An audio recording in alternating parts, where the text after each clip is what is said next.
Olha bem, o pacto da traição. Quem já achou de caminho? Lucas 21, 37.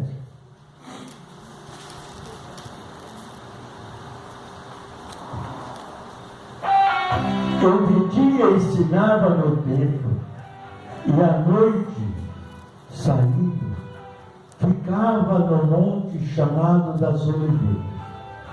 E todo o povo ia ter com ele ao templo de manhã cedo, para ouvir. Estava, pois, perto a festa dos pão asmos, chamado Páscoa. E os principais dos sacerdotes e os escribas andavam procurando como mataria, porque temia o povo. Entrou, porém, Satanás em Judas, que tinha por sobrenome Iscariote, o qual era dos números dos 12. E foi e falou com os principais dos sacerdotes e com os capitães de como lhe entregaria, os quais lhe alegraram e convieram e lhe deram a lhe dar dinheiro. E ele concordou e buscava oportunidade para lhe entregar sem alvoroço. Amém? Deus manifesta a tua graça e teu poder, a tua sangue e a tua glória. Podeis tomar seus assentos. Olha, vou estar orando pelas pessoas que estão em outros países distantes daqui, porque são muitas vezes estão sendo alcançadas fora do Brasil, para a glória de Jesus, né? Sempre estou recebendo, às vezes, telefone da Espanha, do Portugal, da Holanda, de várias partes da Itália, até do Japão, né? Porque pessoas que são alcançadas. E se Deus está alcançando naquela região, por que não tocaria em nós aqui? Glória a Deus, Jesus. Glorioso Deus, eterno Pai, Deus, Senhor de todas as nações, nesta noite, ó Deus, eu venho como servo e profeta da Tua palavra, pedir, estender e profetizar em favor de todas as nações. Senhor, que as guerras sejam eliminadas e que as dores, meu Deus, e o sofrimento do Teu povo seja, meu Deus, banido da face da terra. Ó Espírito Santo, repreende todas as forças malignas que Satanás tem levantado contra o Teu povo. Em nome de Jesus de Nazaré, Pai, aonde estiver uma pessoa necessitada, que o Senhor esteja presente, enfermo que o Senhor cura, problemático que o Senhor resolva, endividado que o Senhor resolva os problemas, e em nome do Senhor Jesus, abra as portas da graça, da paz, da saúde, da felicidade e da prosperidade e da salvação ao Teu povo, em nome de Jesus, né? Olha, pode sentar. O que é traição? A traição, ela não significa só uma vida conjugal. A traição na vida é em toda área em que as pessoas às vezes se colocam numa posição para tirar de você aquilo que você é mais precioso na sua vida, principalmente a nossa paz. Às vezes a pessoa fala assim: mas a mulher de fulano traiu ele, fulano traiu a mulher dele. Pera lá, antes dessa traição já havia uma outra antes. E qual que era? A mentira antes do fato acontecer. Então a traição foi só um cumprimento da traição que já estava armada no princípio. Amém? Vocês estão entendendo o que eu estou falando? Quem está entendendo? Levanta a mão. Olha bem. Jesus não era casado, né? Mas traíram Jesus. Aí, não. Se ele não era casado, a traição, irmão, sobre a vida é muito maior do que uma traição conjugal. A traição na esperança, no amor, é muito maior do que o relacionamento conjugal. Vocês estão entendendo? Por quê? Porque essa traição, ela fere a nossa alma. Às vezes nós nos entregamos de corpo e alma a um companheiro, uma companheira, às vezes um amigo, né? E nós recebemos deles o quê? A falsidade.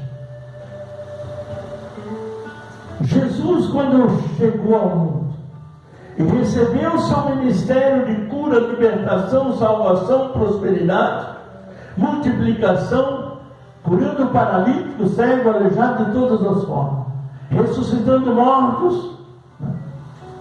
Então surgiu-se uma inveja ou um interesse. O que traz a traição, irmão, é a inveja. E sempre ela é movida por outras pessoas que estão ao nosso lado. Ela nunca parte diretamente da pessoa. São de amigos, de parentes, de pessoas que convivem na nossa vida. Vocês estão entendendo? Olha bem. Os discípulos conviviam com Jesus. Não conviviam? Mas tem um detalhe, irmão. Era muito raro o Jesus estar sempre com os 12 discípulos. Não é? Sempre faltava algum. Por que faltava algum? Se Jesus, quando chamou ele, disse: segue-me, era para seguir, né? E por que muitas vezes faltava alguns discípulos? Às vezes Jesus estava sozinho. Não é verdade? Quem é leitor da palavra de Deus sabe muito bem disso. Quando Jesus subia muitas vezes ao Monte da Oliveira, Jesus subia sozinho. E os discípulos, quem ele chamava? Os seus seguidores. Nem sempre estava com Jesus.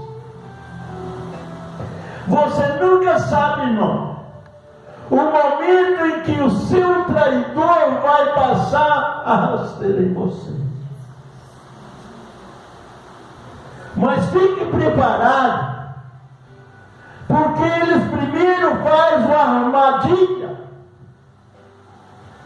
Ele não vai direto, não, irmão. Quantas pessoas hoje no mundo em que vivemos, quando se casaram, juraram fidelidade um com o outro? O que é fidelidade? Eu entendo para mim que fidelidade é amor. E amor é Deus. Né? Mas nós estamos vendo todo dia marido matando mulher, pai matando filho, estuprando crianças menores, bebê com 2 meses, 3 meses sendo estuprado, às vezes pelos próprios pais. O que é isso, irmão? É fidelidade? É amor? É traição.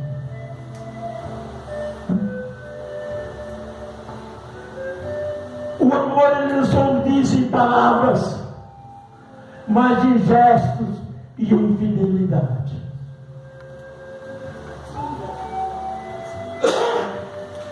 E Jesus estava pronto para atender todo mundo, a toda hora, a qualquer momento.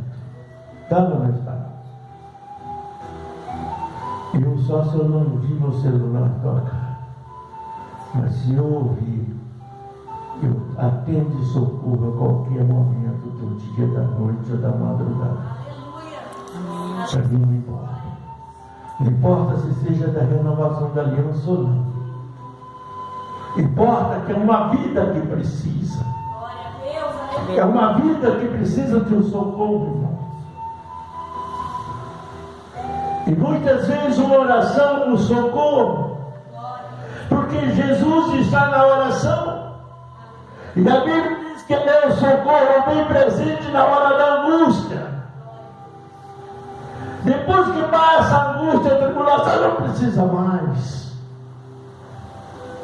É assim, não é? Quantos homens de Deus, mulheres de Deus, hoje, que levam a palavra, até profetizam, desliga os seus celulares na hora que vai dormir, para que ninguém lhe perturbe. Né? Eu já recebi muitos telefonemas de madrugada, de noite. Cenário, eu liguei para o meu pastor, mas ele não, acho que não acordou, está dormindo, não sei o que ele tem, não. O telefone está desligado, pastor. Mas o meu não. Amém? E Jesus, irmão, naquele dia, ele subiu ao monte da sua. O que ele foi fazer lá? E ele foi sozinho. O povo esperava Jesus no templo, porque sabia que a hora que Jesus chegasse no templo, eles tinham a resposta de Deus na vida deles. Aleluia, Jesus. Então tinha confiança em Jesus. Mas Jesus estava cercado. Hoje o povo tem guarda-costas, né? Mas Jesus tinha discípulos. Homens que eram para fazer obra depois dele. Né? Quando ele disse discípulo, é porque ele após de mim. Então, Judas, um dos discípulos que Jesus mais amou, além depois de João. Por que Jesus tinha tanto carinho por Judas?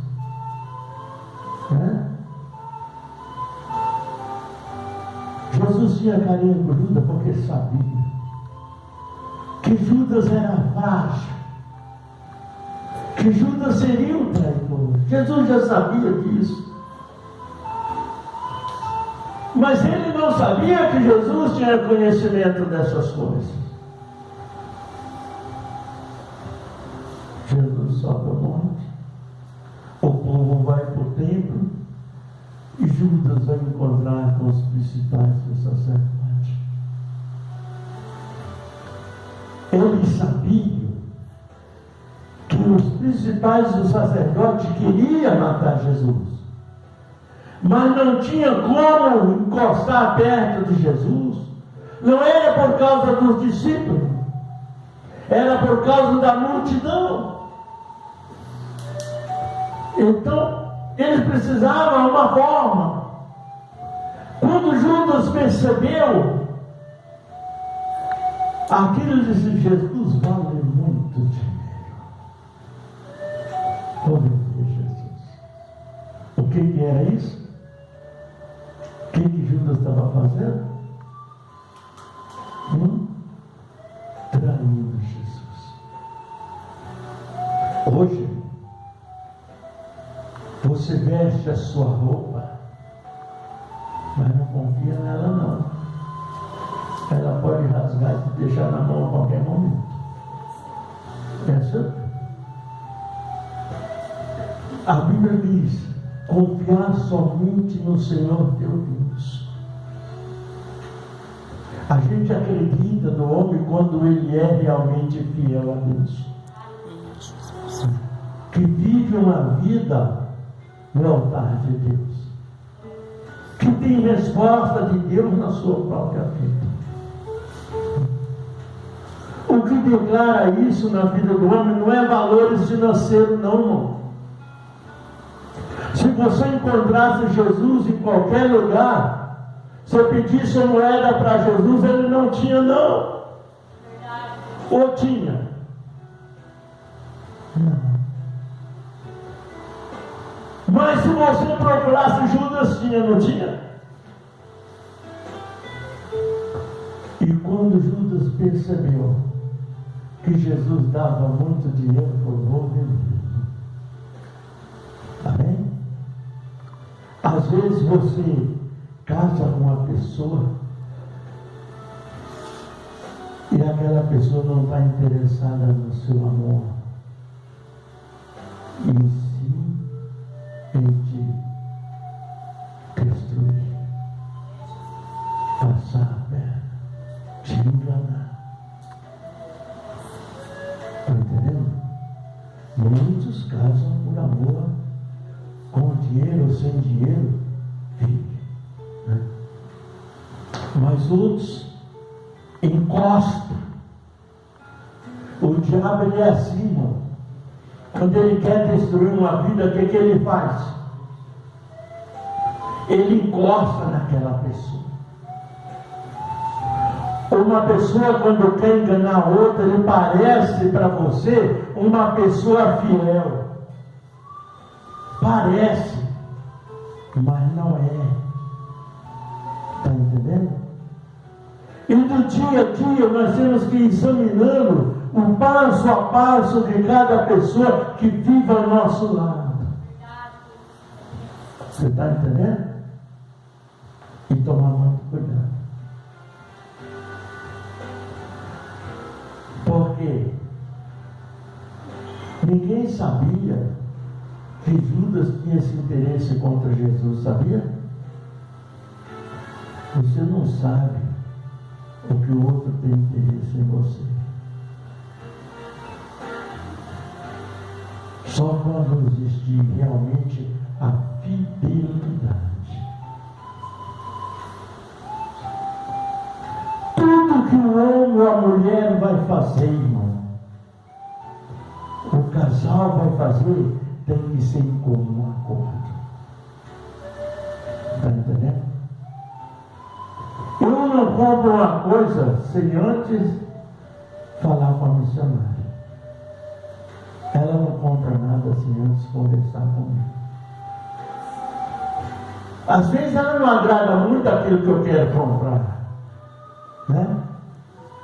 Mas a gente se comunica. A gente se entende.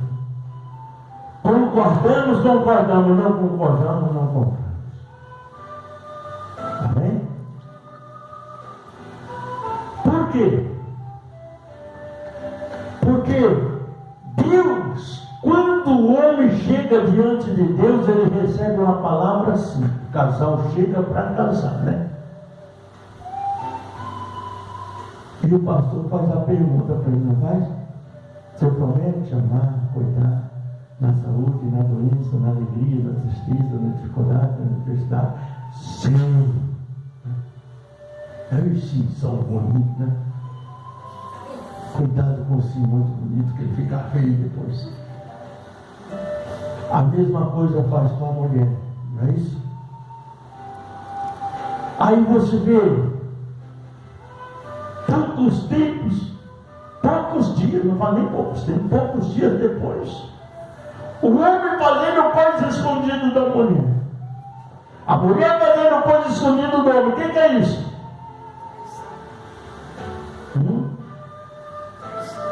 É traição. É ou não? É traição ou não é?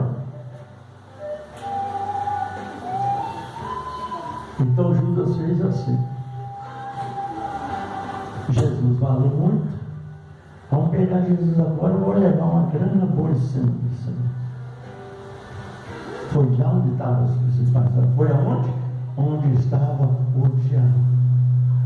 Muitas vezes, irmão, nós entramos em famílias diabólicas. Sabia disso? Sabia disso? Por quê? Porque somos enganados, somos traídos. Já antes do casamento, já somos traídos pelas palavras mentirosas e enganadoras. É verdade ou não é? Aí depois está casado, não tem mais jeito. A Bíblia diz que só existe a separação. Deus só aceitava a separação por causa da infidelidade. Amém? Mas a infidelidade não está constituída somente na vida conjugal. Em toda a nossa vida. Amém? O que eu cometo escondido da minha esposa é traição ou não é? É ou não é? Às vezes não é adultério não, irmão, mas é traição. Ou no dinheiro, ou na finança, ou no amor, ou em vida, ou em qualquer coisa. Vocês estão entendendo? Então, irmão, a infidelidade não está constituída somente no relacionamento conjugal, mas sim em tudo aquilo que você engana ou despreza ou faz alguma coisa com a sua esposa ou com o seu esposo. Está entendendo? Eu até uns tempos atrás, eu era meio grave nesse negócio. Está entendendo? Eu achava que a infidelidade era só conjugal. E um dia, eu orando aqui, bem aqui nesse cantinho aqui, ó, Deus falou, meu servo, tudo aquilo que não é perfeito é traição. A infidelidade não está só no relacionamento conjugal. Aí eu falei, mas Senhor, eu falei, não, acho que eu estou sendo enganado. Aí Jesus falou comigo, eu nunca tive uma mulher e fui traído. Aí eu parei, né? Falei, peraí. Aí Jesus desceu ali e foi me dar uma chicotada. E eu agradecendo as pancadas que Jesus me dá, né? Sabe por quê? Me abriu um horizonte diferente do que eu pensava. Vocês estão entendendo? Então eu entendi que a traição não está relacionada só ao casamento. Amém? O casamento é uma união de espírito. Vocês estão entendendo? Como união de espírito?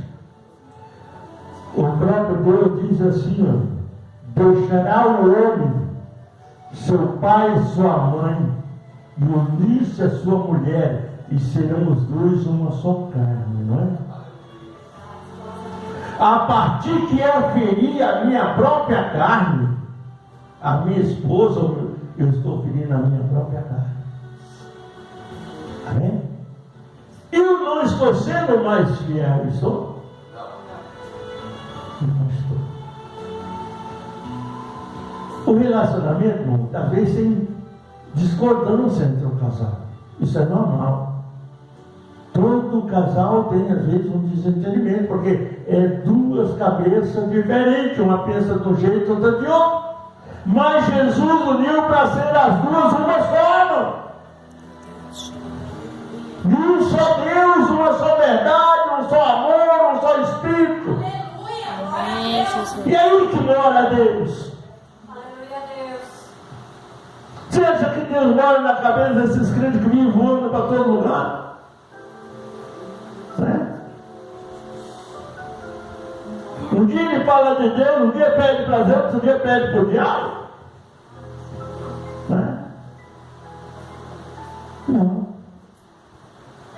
Jesus está firme, contrito, naquele coração que mesmo sofrendo, mesmo passando necessidade, mesmo passando tudo, mas seja aberto, leal um com o outro, irmão. Quantos anos tem Deus? Quantos anos tem Jesus? Como do tempo que ele nasceu com homem, nós sabemos, né? Mas não sabemos do tempo que ele já estava com Deus. Né? Quanto tempo tem o Espírito Santo? Quantos anos tem? Mas desde a criação, eles nunca se desentenderam. Eles foram fiéis e são fiéis à eternidade.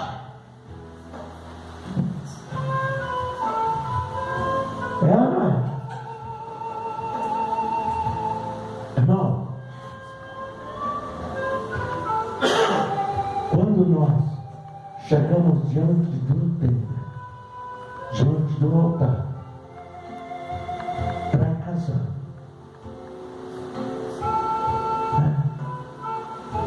primeiro você passou um tempo de conhecimento, de namoro, não é isso?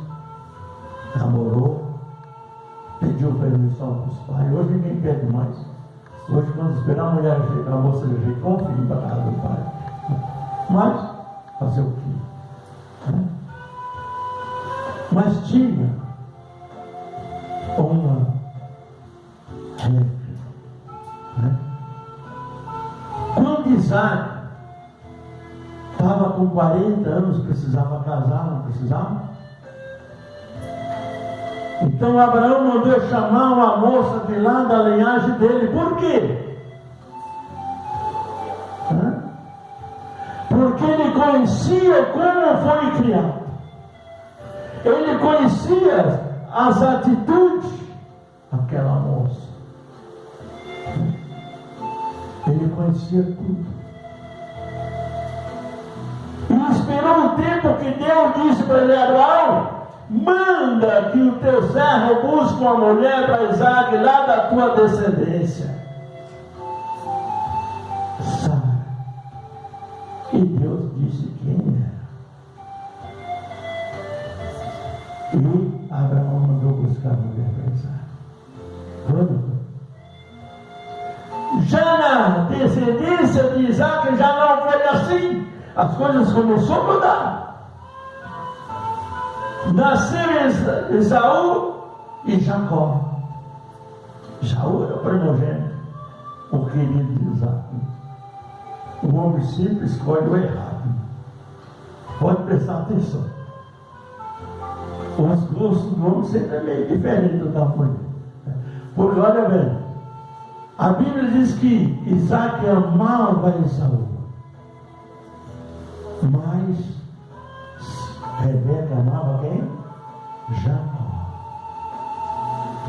Deus colocou uma diferença entre um e outro, para que não ficasse igual, para que a procedência de Abraão fosse lutado pela fé, pelo amor, pelo desejo de ser fiel a Deus. Está entendendo? Não foi Esaú o primogênito que recebeu a bênção, e sim o segundo, Jacó, que passou a ser Israel. Força de Deus. Jacó teve 12 filhos. Olha como foi mudando a situação. O primogênito de Jacó era quem? Era Ruth. Mas quem foi o herdeiro da promessa? O 11º filho de Jacó, chamado José. Eu quero dizer para você, irmão, que quando Deus te escolhe para abençoar, você passa um vale que você não espera passar. Você entra por situações que você jamais esperava entrar. Aparece na tua frente problemas que você nunca imaginou na sua vida, mas que você tem que resolver. José, por causa de 2 sonhos, foi jogado no calabouço, lá na cadeia lá. Foi vendido para Potifar, foi jogado na prisão. Mas ele era a descendência, o herdeiro de Abraão para os filhos de Israel. Jesus é a nossa herança, irmão. Nós somos herdeiros de Deus e herdeiro de Cristo através de Jesus, porque nós herdamos a glória do céu só Senhor. Então o que fez? José foi para a prisão, da prisão. Teve que adivinhar sonhos e Deus do lado de José. Mas ele não desistiu de tudo que passou. José teve motivo para dizer: eu não quero mais nem saber do nome de Deus. Pelo contexto do povo hoje, né? Hoje a pessoa faz uma campanha dizendo não abençoar ele naquele tempo, ele que ele quer, ele já acha que Deus não serve mais para eles. É assim ou não? Não. Tudo tem o tempo de Deus. José tinha todo